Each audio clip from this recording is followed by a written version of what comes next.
لەبارەی پەیوەندیەکانی نێوان ئەمریکا و هەرێمی کوردستان گفتوگۆی زیاتر دەکەم بەڕێز کرمانج عوسمان شارەزای یاسا و سیاسەتی نێودەوڵەتی لە ستۆدیۆ لەگەڵ من ئامادەیە. کا کرمانج زۆر بەخێر بیت. لە کاتێکا دەزانین کە ئاڵۆزی و ئەڵنگاریەکی زۆر لە نێو ڕۆژهەڵاتی ناوەڕاست هەیە بەگشتی، بەڵام وەزیری دەرەوەی ئەمریکا باس لە هەرێمی کوردستانی سەقامگیر دەکات و ئێستا سەرۆکوەزیرانی هەرێمی کوردستان لە ئەمریکایە لەسەر بانگەشتی فەرمی ئەوان. ئەم بایەخ و گرنگی پێدانی ئەمریکا بۆ هەرێمی کوردستان چۆنە بینن؟ بڵێ لە ڕاستیدا دوو جار گرنگە. جاری یەکەم گرنگە کە هەرێمێک دەوڵەتێکی سربەخۆ و خاوەن سیادەنیە، بەڵام هەرێمەکە وەکو دیفاکتۆ مامەڵەی لەگەڵ دەکرێت وەکو دەوڵەتێکی دیفاکتۆ. ڕاستە وەکو هەرێمێک لە قاوارەی دەستوری عراق بۆ بە شێوێکی یاسایی تەسپێنراوە، بەڵام وەکو دیفاکتۆ وەکو دەوڵەت مامەڵەی لەگەڵ دەکرێت. خۆی ئەو مامەڵەیە بە شێوێکی ڕاستە و خۆ بۆ شێوازە پرۆتۆکۆلیە لەناو با بڵێن باڵەخانەی وەزارەتی دەرەوە بەو ئاستە بەرزە و خۆی لە خۆیدا گرنگە. جاری یەکەم، جاری دووەم گرنگە لەو کاتی ئێستا کە ڕۆژهەڵاتی ناوەڕاست بە ململانەتدا تێدەپەڕێ و گوشارەکانی سەر هەرێمی کوردستان زیاتر بووە سەرباری ئەوەی کاتی خۆی گوشاری نێودەوڵەتی هەبوو لە هەرێمی کوردستان، بەڵام دەبینین ئێستا بەداخەوە لەسەر ئاستی ناوخۆی عراقیش دژی هەرێمی کوردستان زۆر گوشار هەیە، کەواتە دوو جار گرنگە ئەو سەردانە و ئاشکراشە لە سیاسەتی دەرەوەی ئەمریکا. ئەمە بینیمان سەردانەکە بۆ وەزارەتی دەرەوەیە، کەواتە لە بڕیار بەدەستانی ئەمریکا هەم پنتاگۆن و هەم وایت هاوس واتە کۆشتی سپی و هەم وەزارەتی دەرەوە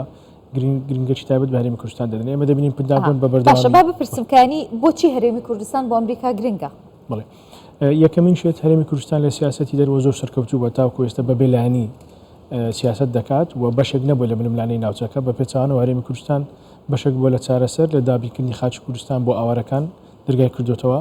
لە هەمان کات لەو ململانانەی هەیە بە تایبەتی لە نێوان شەڕی رووسیا و ئوکرانیا، لە شەڕی نێوان ئیسرائیل و غەزە هەرێمی کوردستان بەلایەن بووە. بە پێچوانەوە داکۆچی لە مافی ئەو گەلانەکە دیکەوە مافیان خوراوە چاجە هەرگەلێک بێ بە هەمان شێوە بەو ئیحساسەوە بۆ هەستێکەوە هەرێمی کوردستان ئەو با بڵێن ئەو مافی لە پێشەل کراوە.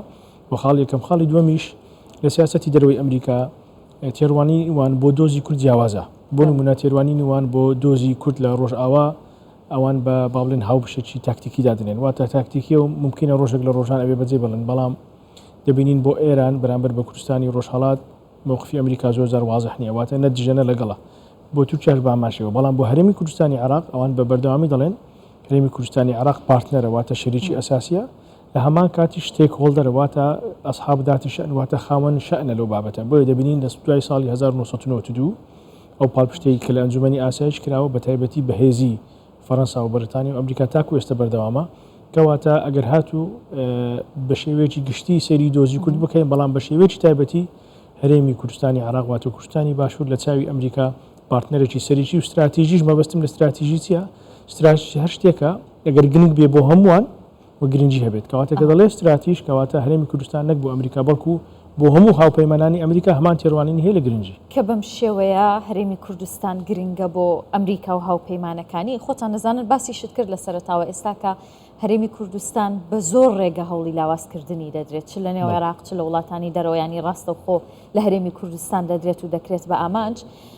ئەم گرنگی پێدانە دەتوانێت چی بۆ هەرێمی کوردستان بکە لەلایەن ئەمریکا و هاوپەیمانەکانی؟ خۆتان دەزانن کە هەتا ئێستاش ئەمریکا بڕیار بەدەستی یەکەمە لە تەواوی جیهان. بڵێ ئێمە دەبینین زۆر جار کاڵبژاردن دەکرێت لە وڵاتێک ئەگەر هاتوو وڵاتە بۆ نمونە کۆمیونیست بێ، شیوعی بێت، وڵاتانی کۆمیونیست هاوکاری دەدەن لەبەرەوەی دانەوێ وڵاتانی کۆمیونیست زۆر بێت.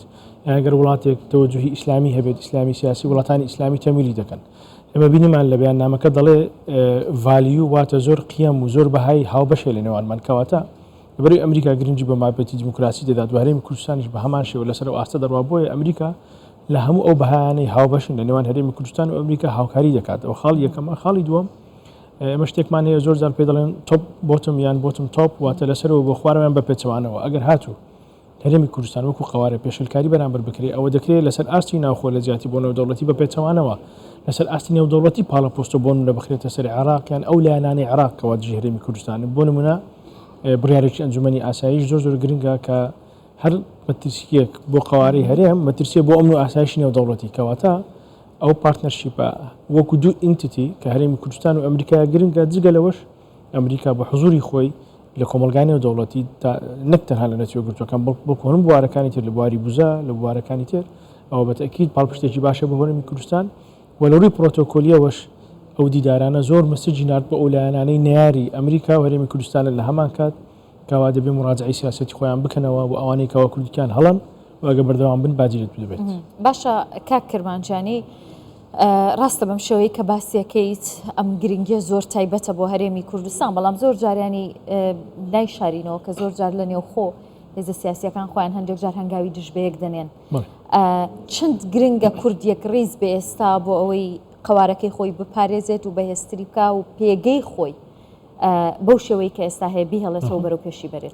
لە ڕاستی ئەو سەردانە و ئەو گرنگجیدانە بەو شاندەی هەرێمی کوردستان بە سۆرەکاتی بەڕێستەرۆکی حکوومەت ئەوە دەبی ببێتە هەوێنی ئەوەی کەەوە ئەو شاندە هەرێمی کوردستان گەڕاو هەرێمی کوردستان لایەنە سیاسیەکان کۆ ببنەوە کۆک بن لەسەر ئەوەیەوە پاڵپشتی حکوومەتی هەرێ بکەم چکە هەنگاوێکی زۆر زۆر گرنگە تۆ کاتێک کە هەنگاو دەنەی بەرەو بێزکردنی پەیوەندیدنەوە دەوڵەتیەکان ناکری هێزێکی سیاسی لە ناوەی کوردستان بە پێچەناوە هەنگاو بنێت ئەوە هەم هەرێمی کوردستان لاواز دەکات هەم وا دەکات کاوە لە کۆمەلگای نێودەوڵەتی سەیری ئەو لایەنانە بکەن کە ئەو لایەنانە بە شێوەیەکی پێچەوانە یان بە ئاڕاستی پێچەوانە کار دەکەن بۆیە خۆی لە خۆیدا ئەو سەردانە دەکرێت ببێتە خاڵێکی پۆزیتیڤ و هەوێنێک بۆی هەموو لایەنەکان لەسەر مێزی گفتوگۆ کۆکاتەوە بە تایبەتی لەسەر بابەتی هەڵبژاردن کە کوڕۆکی دیموکراسیە و هەڵبژاردن نزیکە لە هەرێمی کوردستان و من دڵنیام ئەمریکا دوای ئەو سەردانە پارەودارایەکی زۆر دابین دەکات لە ڕێگای ڕێکخراونە دەوڵەتی ئەمریکیەکان بۆ ئەوی هاوکاری بکەن لە مەسەلەی هۆشیاری هەڵبژاردن لە بابەتی چۆنیەتی سەرکەوتنی پرۆسی هەڵبژاردن و لە دابینکردنی چاودێری هەڵبژاردن